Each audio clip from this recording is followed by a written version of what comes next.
Hi everyone, today we will talk about how to fix or how to solve the problem of purchases on the application of NFL. You will go to settings.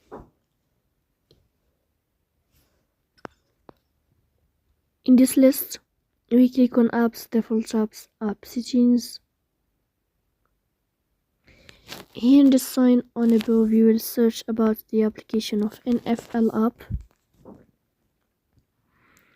Then this page of app info, we click on first stop and you can click OK. Here you will enter to the window of storage. Then we click on clear cache. Here we go to Play Store. You will search about the application of NFL.